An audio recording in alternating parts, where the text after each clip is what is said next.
Hello everyone, I welcome you in the video lecture on Optimum Design Part 2, the concept of adequate design. Adequate design is the selection of material parameter and the values of geometrical parameter for a mechanical element so that element satisfies its functional requirement and the undesirable effects are kept within the tolerance limit. So in this adequate design, the material parameter is selected and the geometrical parameter is selected so that the mechanical element which we are going to design, it must satisfy the functional requirement by keeping undesirable effects minimum.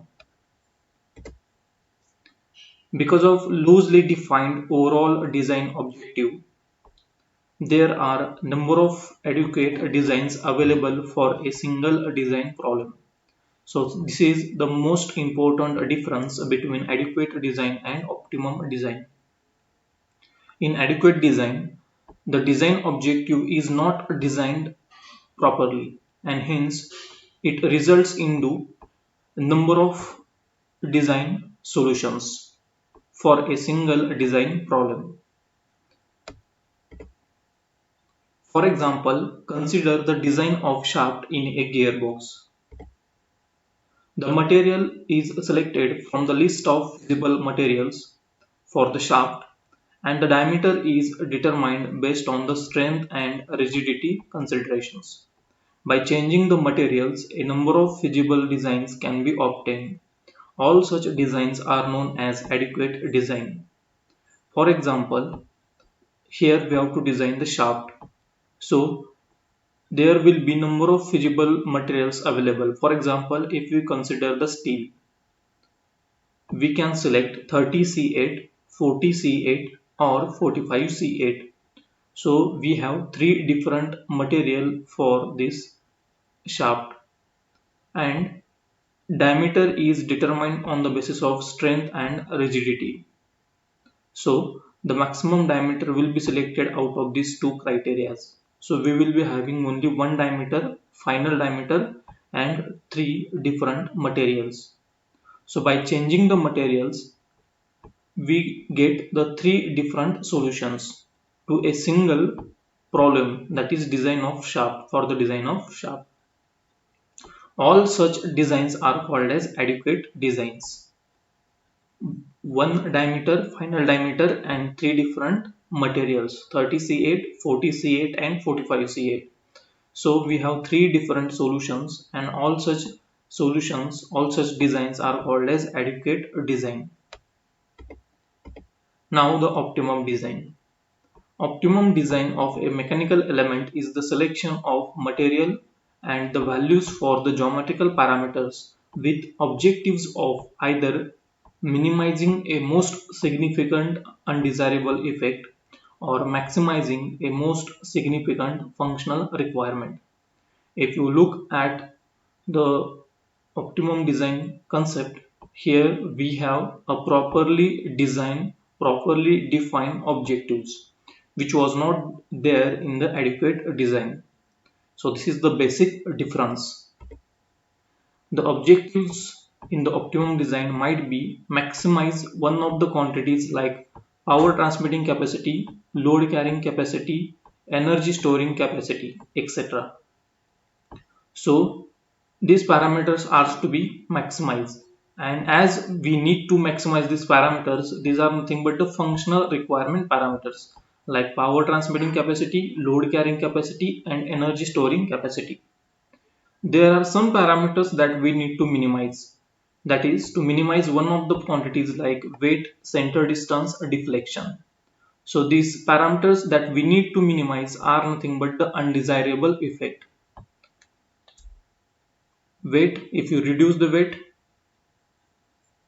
it leads to better design. If you minimize the center distance, it makes the machine element compact. If we reduce the deflection, it makes the our machine element rigid.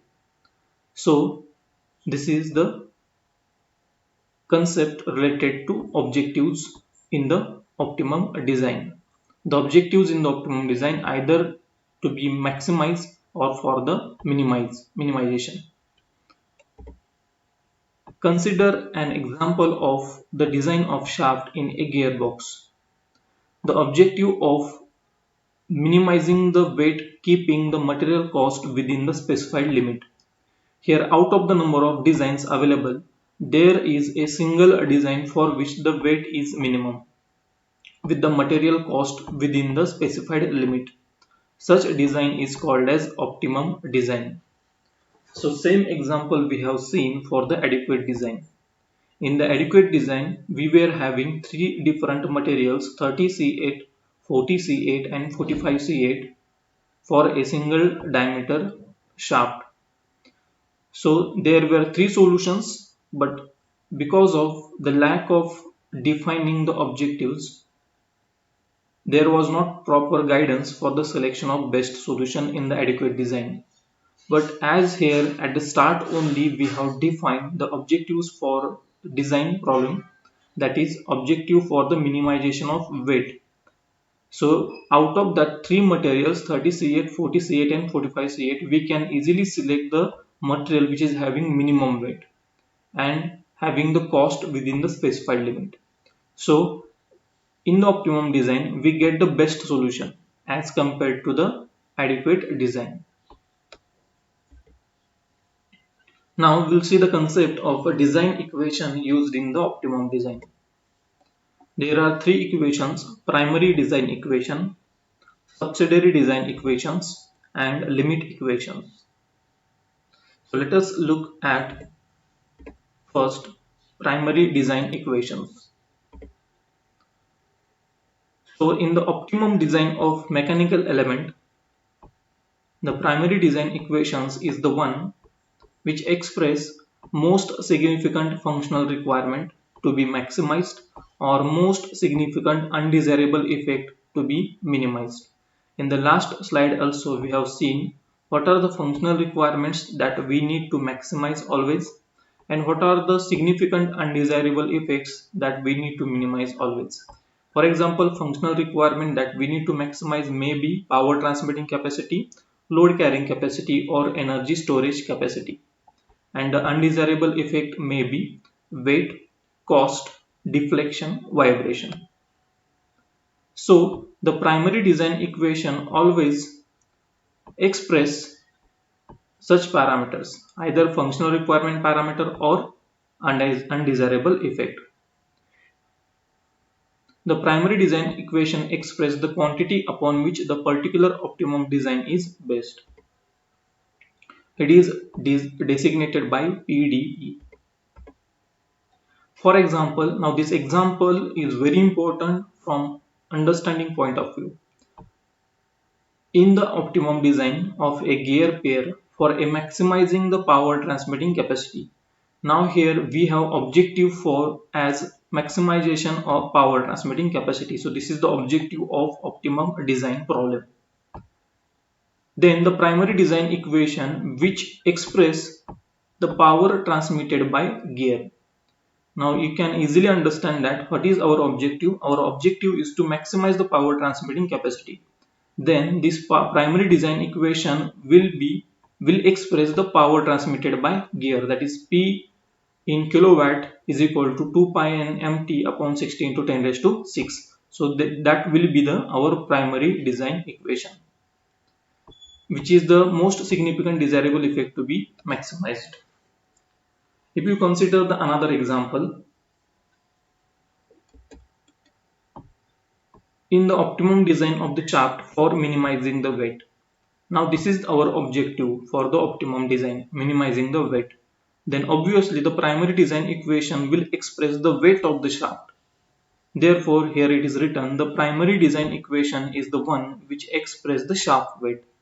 Here our objective was to maximize the power transmitting capacity. Therefore a primary design equation will express the power transmitted by gear.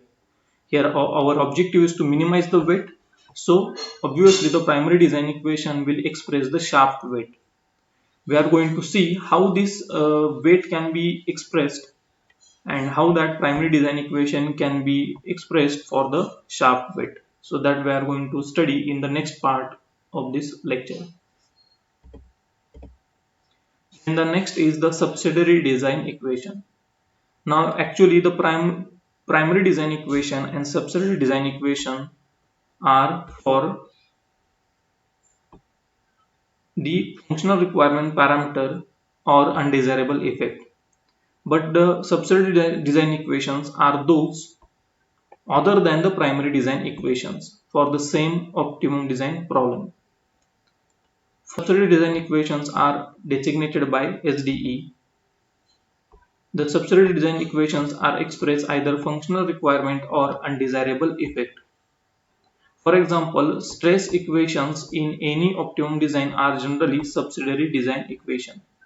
Now, if you consider example, our objective for optimum design is maximization of power transmitting capacity. Then the primary design equation would be P in kilowatt is equal to 2 pi n mt upon 16 to 10 raised to 6, because our objective is to maximize the power. So primary design equation will express the power. Now the secondary subsidiary design equation will be other than that primary design equation, that is other than equation of power. So the subsidiary design equation for this case will be the stress equation. Now we know that in case of shaft, the torsional shear stress will develop. So the tau max is equal to 16 mt upon pi d cube will be the subsidiary design equations.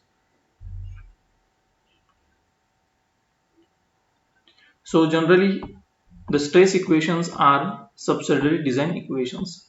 Just like I have explained that tau max would be here the subsidiary design equation. Now last one is the limit equation. In optimum design, the values of certain parameters are available in the form of ranges.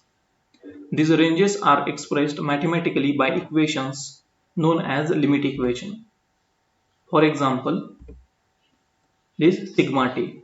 Now this sigma t is nothing but the allowable tensile stress. SUT is nothing but the ultimate tensile strength, and Fs is nothing but the factor of safety. And we know that this allowable tensile stress for a safe design, it must be less than or equal to SUT upon Fs ratio. So it indicates that the range of this allowable tensile stress value. So it is having some range, and that's why this equation is called as limit equation. So basically the optimum design consists of these three equations: primary design equation, subsidiary design equation, and limit equations. So these are the equations which are used in optimum design.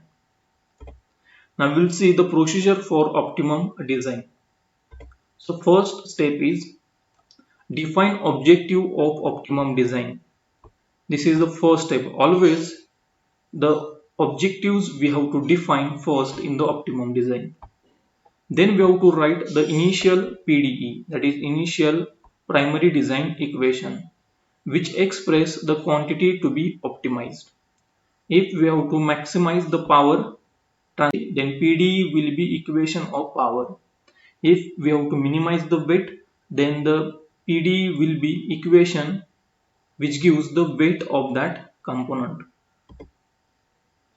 Then write all SDs. Then the subsidiary design equations are nothing but all the equations other than primary design equations. And as we have seen in the last slide, the subsidiary design equations generally are the stress equation. We have to write all limit equations in the third step. In the last slide, we have seen the limit equation was allowable tensile stress sigma t less than or equal to SUTS. Then the fourth step is combine all SDEs with the initial PDE. Now in the fourth step, we have to combine this subsidiary design equation, that is SDE, with this initial PDE so that we can get the developed PDE. Now the sixth step is combine limit equation LE with the developed PDE. If you look at the back here, initially we have defined the objectives of optimum design, then we have written the initial PDE which is based on the objectives of optimum design, then we have written all SDs, then we have written all limit equations, and in the fourth step we have combined this SD with initial PDE, then we get the developed PDE. Now in the fifth step we have to combine this limit equation with this developed PD. So in the fifth step, actually this is the fifth step, we have to combine limit equation with the developed PD, which we have got in the fourth step, and thus we get the final PD. Then make separate group of material parameters in this final PD. So this final PD will get that will consist of number of material parameters. So just we have to take that material parameter separately in one bracket, and we have to make the group of material parameters in the final PD.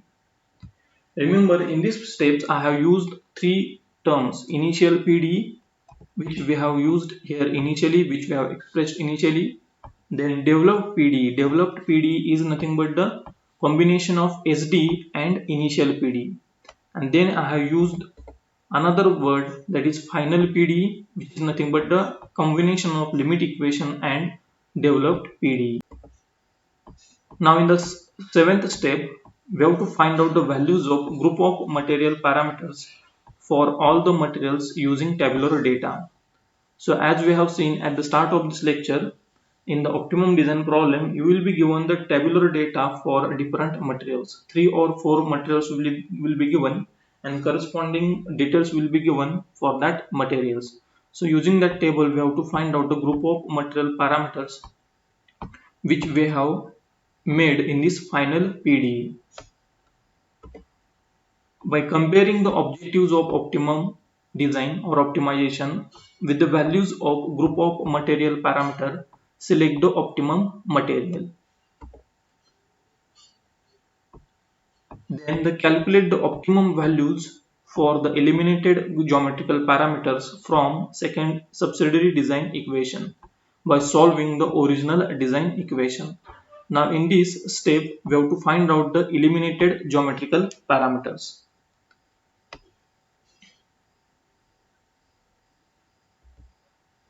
And in the last step, we have to find the optimum value of quantity to be optimized. So these are the 9 steps using which we have to solve the optimum design problem.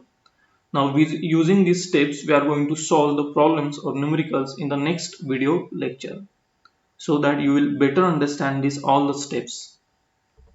So thanks for watching this video. If you have any query related to this video lecture, you can mention in the comment section.